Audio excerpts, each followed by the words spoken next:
ساری زمین اللہ کی بنائی ہوئی ہے اور سارے شہر اللہ کے ہیں، لیکن زمین کے کچھ ٹکڑوں اور کرۂ ارض کی کچھ آبادیوں کو خود خالق کائنات نے غیر معمولی تقدس عطا فرمایا ہے۔ مکہ مکرمہ اور مدینہ منورہ یہ دونوں ایسے پاک مقامات ہیں جن کی عظمت پر ساری عظمتیں نثار ہیں۔ یہ دونوں کرۂ ارض کے مقدس ترین شہر ہیں جن کی قرآن مجید میں قسم کھائی گئی ہے۔ مکہ مکرمہ میں اگر اللہ کا گھر ہے تو مدینہ منورہ میں رسول اللہ کی مسجد نبوی ہے۔ ایک کو اگر خلیل اللہ نے آباد کیا تھا تو دوسرے کو حبیب اللہ نے آباد کیا۔ مکہ مکرمہ اگر نبی پاک کی جائے پیدائش ہے تو مدینہ منورہ آپ کا مسکن ہے۔ مکہ مکرمہ میں اگر رسول پاک کے آباء و اجداد مدفون ہیں تو مدینہ منورہ میں خود رسول اللہ صلی اللہ علیہ وآلہ وسلم مدفون ہیں۔ مکہ مکرمہ اگر مظہر جلال ہے تو مدینہ منورہ مظہر جمال ہے۔ اگر حرم کعبہ کو دیکھنا عبادت ہے تو روضہ رسول صلی اللہ علیہ وآلہ وسلم کی زیارت باعث شفاعت ہے۔ اگر صحن کعبہ میں ایک نماز کا ثواب 1,00,000 نماز کے برابر ہے تو مسجد نبوی میں ایک نماز 50,000 نمازوں کے برابر ہے۔ اگر مکہ میں جنت المعلی ہے تو مدینہ شریف میں جنت البقیع ہے۔ مکہ میں حتیم ہے تو مدینہ میں ریاض الجنہ ہے۔ اگر یہاں جلال خداوندی ہے تو وہاں جمال مصطفیٰ بھی ہے۔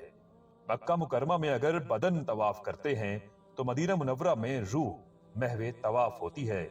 الغرض یہ دونوں شہر عظمتوں کے مینار ہیں۔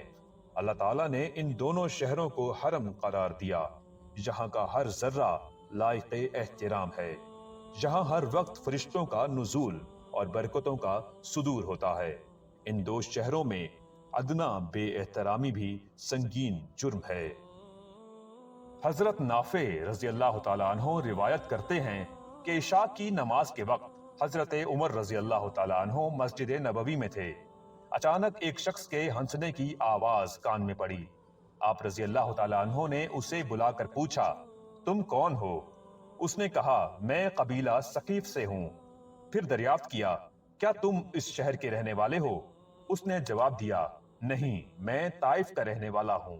یہ سن کر آپ رضی اللہ تعالیٰ عنہ نے اسے دھمکایا اور فرمایا، اگر تم مدینہ کے رہنے والے ہوتے تو میں تمہیں سزا دیتا۔ اس مسجد میں آوازیں بلند نہیں کی جاتی، کیونکہ مدینہ میں رہنے والے دربار رسالت صلی اللہ علیہ وآلہ وسلم کے آداب سے خوب واقف ہیں۔ ایسا ہی ایک واقعہ بخاری شریف میں بھی ہے۔ روضہ اقدس صلی اللہ علیہ وآلہ وسلم کے سامنے اونچا بولنے سے اعمال ضائع ہو جاتے ہیں۔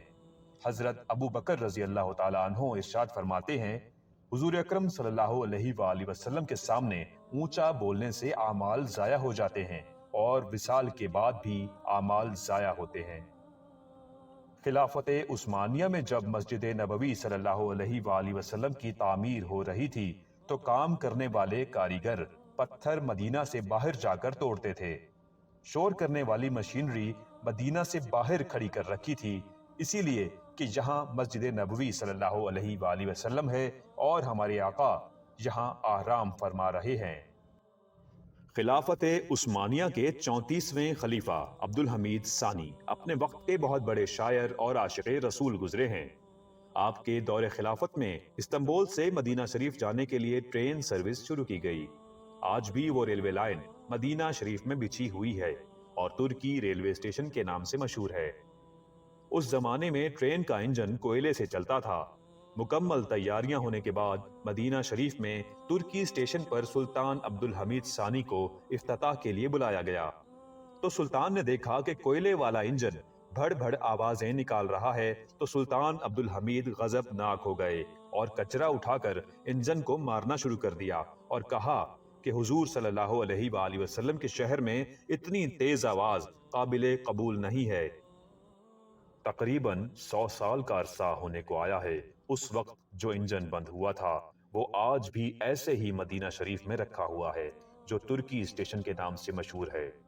اس قدر ادب کہ وہ انجن کی بلند آواز کو بھی شہر رسول صلی اللہ علیہ وآلہ وسلم میں پسند نہیں فرماتے تھے، تو سوچیں کہ وہ اپنے محبوب سے کس قدر محبت فرماتے ہوں گے۔ یہ عشق تھا، یہ ادب تھا جو ان کے سینوں میں موجزن تھا۔ ایک صاحب فرمانے لگے کہ رمضان سے قبل ڈاکٹر اسد تھانوی صاحب سے ملاقات ہوئی، نبی کریم صلی اللہ علیہ وآلہ وسلم کا ذکر چلا تو ڈاکٹر صاحب نے اپنا ایک واقعہ سنایا۔ فرمانے لگے میں 1980 میں اپنے دو دوستوں کے ساتھ مدینے گیا۔ مدینے کے ایک میزبان جو ہمیں کھانے کے لیے کسی ریسٹورنٹ لے گئے، کھانا کھاتے ہوئے ایک کتا ہماری طرف منہ کر کے سامنے بیٹھ گیا۔ ایک ساتھی نے مرغی کی ران کا ایک ٹکڑا اس کے سامنے پھینکا تو کتے نے منہ موڑ لیا، مرغی کی ران کو منہ تک نہ لگایا اور ہماری طرف کمر کر کے بیٹھ گیا، گویا ناراض ہو گیا۔ میزبان کی جب نظر پڑی تو وہ فوراً اٹھے، ویٹر سے ڈسپوزیبل پلیٹ منگوائی، مرغی کی ران اٹھا کر اس میں رکھ کر پلیٹ کتے کے سامنے رکھی تو کتے نے کھانا شروع کر دیا۔ ڈاکٹر اسد تھانوی فرمانے لگے کہ ہم یہ منظر دیکھ کر سکتے میں آ گئے اور بہت حیران ہوئے تو میزبان نے کہا، اللہ کے بندو، یہ مدینہ ہے، یہاں کے کتوں کا بھی خاص ادب ہے، یہاں ان کو بھی اگر کوئی چیز کھانے کو دیتا ہے تو اس طرح ادب سے دیتا ہے، ورنہ یہ نہیں کھاتے۔ اس واقعے کے بعد تصور کیجئے جنہوں نے آج مدینہ میں بلکہ مسجد نبوی میں روضہ رسول صلی اللہ علیہ وآلہ وسلم کے سامنے تماشا دکھایا، وہ کتنے گھٹیا قسم کے لوگ ہیں۔ مسجد نبوی صلی اللہ علیہ وآلہ وسلم میں نعرے بازی، ہلڑ بازی اور بدتمیزی کرنے والوں کو نہیں معلوم کہ اپنے سیاسی لیڈران کی خاطر امام الانبیاء کی بارگاہ کی گستاخی کے مرتکب ہو گئے ہیں۔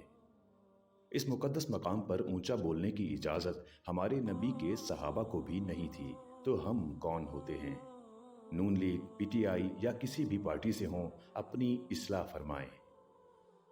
ہزار سیاسی اختلافات ہوں لیکن اخلاقیات کا دامن ہاتھ سے نہ چھوٹے اور نہ ہی سیاسی اختلاف دشمنی میں بدلے۔ مسجد نبوی صلی اللہ علیہ وآلہ وسلم میں یا اس کے احاطہ میں کسی بھی صورت میں نعرے بازی مناسب نہیں، آداب کے خلاف اور سخت منع ہے۔ بے شک یہ ایک عوامی رد عمل تھا، لیکن مسجد نبوی کا احترام ہر صورت میں اور ہر حالت میں مقدم ہے۔ اللہ تعالی ہم سب کا حامی اور ناصر ہو، آمین یا رب العالمین۔